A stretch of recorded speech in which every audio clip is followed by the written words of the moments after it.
It seems like every other day we're introduced to another American iconic badge that is going all electric. Take the Ford Mustang Mach-E, for example. A lot of enthusiasts out there are really pissed that it carries the Mustang name. Jeep now has a plug-in hybrid Wrangler that they call the 4xe, and they recently released a fully electric Wrangler concept called Magneto.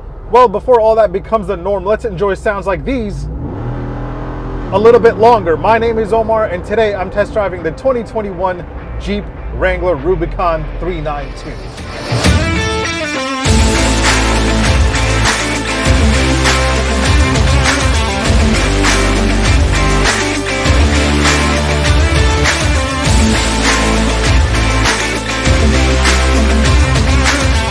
Jeep says that the Wrangler 392 here is the most powerful, the most capable, and the quickest Wrangler they've ever built, and they're not kidding. It's been years since fans have been requesting Jeep to throw in a V8 engine in the Wrangler, and the timing really couldn't be better. Ford is stealing quite a bit of attention away from the Wrangler with the new Bronco, and Jeep's response is to throw a 6.4-liter HEMI V8 making 470 horsepower in this tiny engine compartment and making it sound like this. Dodge, Ram, and Jeep are doing a great job of stuffing as much as horsepower as possible into their vehicles, and it's actually quite entertaining. Today I'll be giving you a tour of the 2021 Jeep Wrangler Rubicon 392, and then I'll give you my opinion on how it drives. But before I do, make sure you hit subscribe and make sure you stick around until the end of the video for my driving impressions. All right, let's do this. All right, let's kick it off by looking at some of the cool and interesting things that you should know about the 2021 Jeep Wrangler Rubicon 392, because this thing is pretty awesome. Now, obviously, the coolest thing about the Wrangler Rubicon 392 is the fact that it has a giant 6.4-liter HEMI V8 under the hood.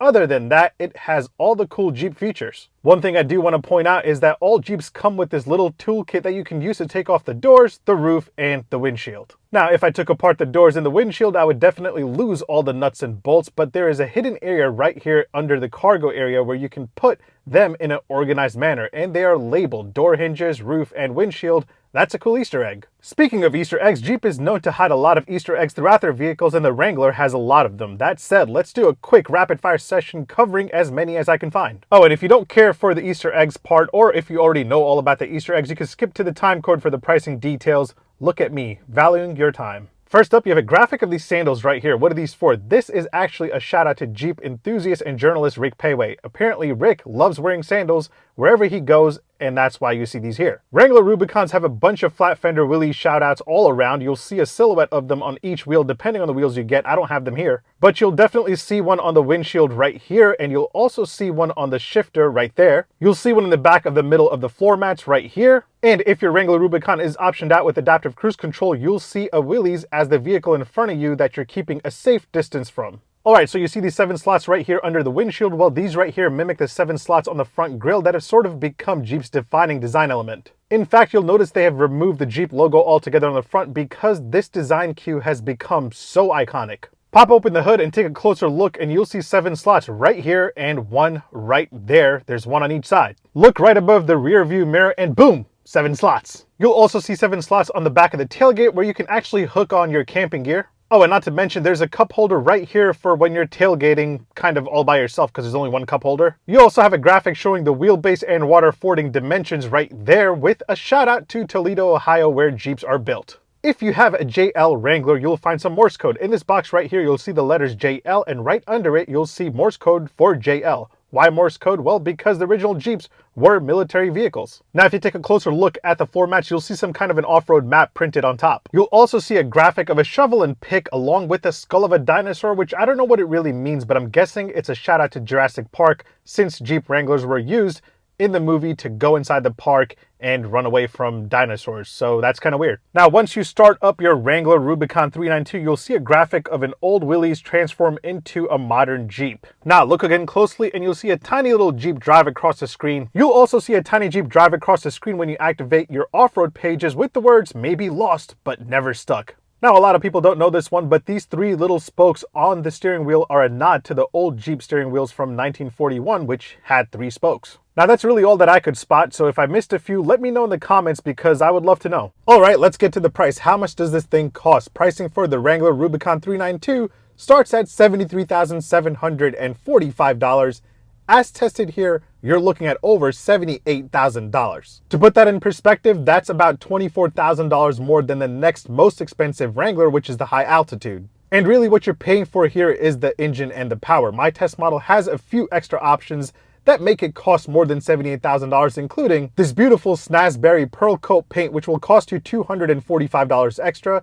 The trailer tow package will run you $350 extra. And then you have the dual top for $1,300, integrated off-road cameras for $595.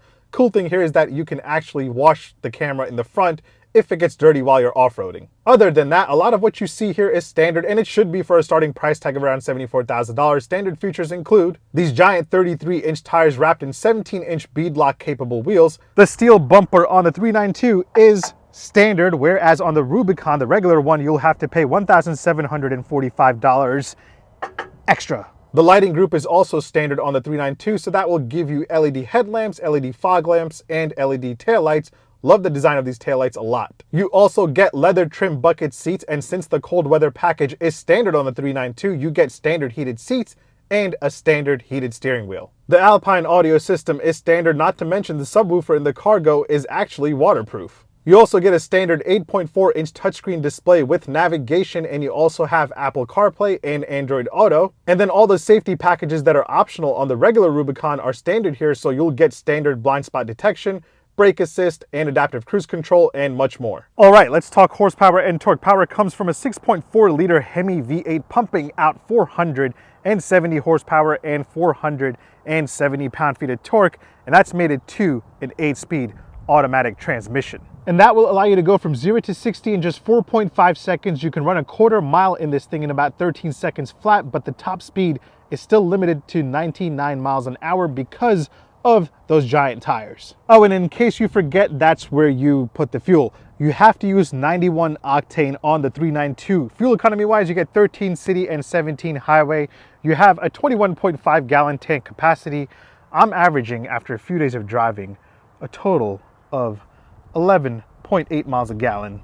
Ouch. Now let's take a closer look at the exterior design of the Wrangler Rubicon 392. Beyond looking like a Rubicon, there are some specific 392 touches here. Overall, I love the way this thing looks. I always felt that the Rubicon deserved a powerful V8 choice because of how beefy it looks. The 392 is actually taller than the regular Rubicon with a factory 2-inch lift. You have a functional hood scoop to help provide cool air to that massive V8 under the hood, and since the HEMI V8 is so powerful, Jeep has made a secondary air path in the hood. Why? Well, just in case if the hood scoop becomes blocked with snow, mud, or something else, you still have enough air going to the engine so it can continue to run up to its top speed of 99 miles an hour. One of the easiest ways to tell the Rubicon 392 apart from the regular Rubicon is to look for bronze accents. You'll see bronze accents on the Rubicon lettering on the hood. Right next to that, you'll see a massive bronze 392 badge that signifies the most cubic inches ever to be offered in a Wrangler. You'll also see bronze tow hooks on the front and bronze tow hooks on the back.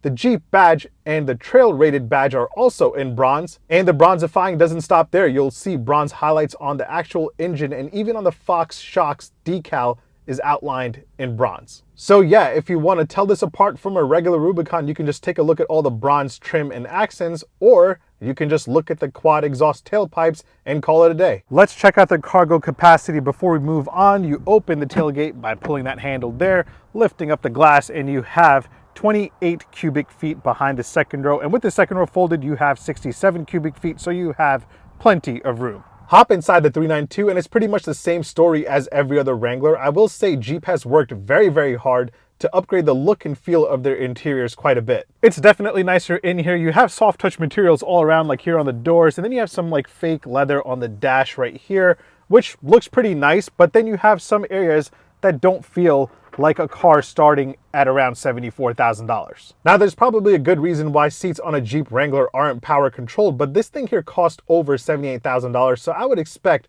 these seats to be at least powered. Hop into the second row and you have 38.2 inches of rear legroom. It is kind of hard to hop in here since it is higher. You have a good amount of room. It's not that bad back here. And rear passengers, don't forget your window controls are right there. I'm not going to dive too deep into the infotainment system, but I will say that the Uconnect system is one of my favorite of any mainstream brands. It's really straightforward, it's very quick, and it's not packed with a bunch of flashy graphics or features. And again, you have Apple CarPlay and Android Auto as standard, and the 392 also comes standard with navigation. Now, before I give you my opinion on how it is to drive the 392, let me point out a few random things that I'll have to show all of you. You have about 5 cup holders, 2 in the front, and then you have 2 in the back for the rear passengers. And if you want to count that cup holder that I showed you earlier, right in the tailgate. Here are what the keys look like to the Wrangler 392. Pretty rough and tough. You got a big giant Jeep logo. You got remote start, so let's start it up. And listen to it roar. Oh yeah. Door open and close sound from the outside and from the inside. Let me move my things there.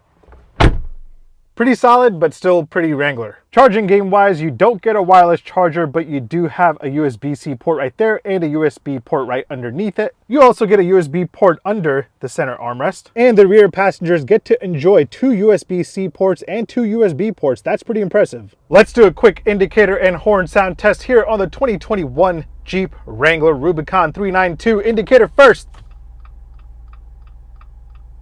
Pretty Jeep. And now for the horn sound, you got to lower your window from right there. All right, horn sound, let's hear it. Oh yeah, pretty solid.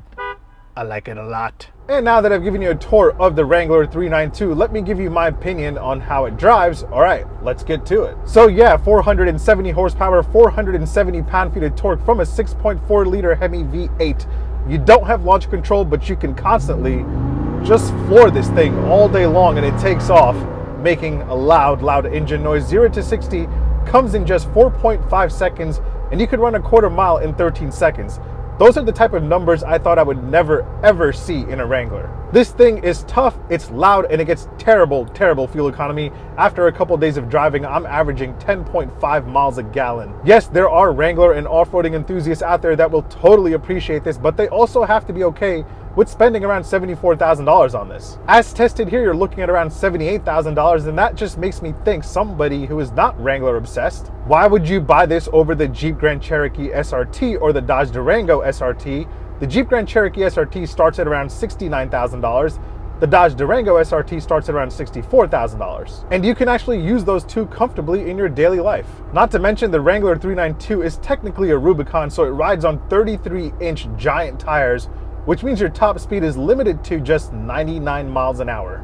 That's extremely slow. All that said, if you love Wranglers and if you must spend $74,000 or so on a Wrangler 392, you won't be disappointed. Besides the fact that you'll be enjoying that exhaust sound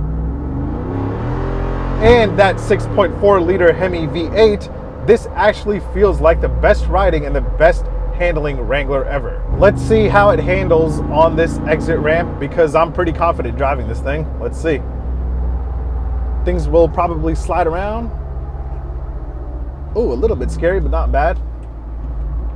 Better, much better than the regular Rubicon. And that sound, I can't get over that sound.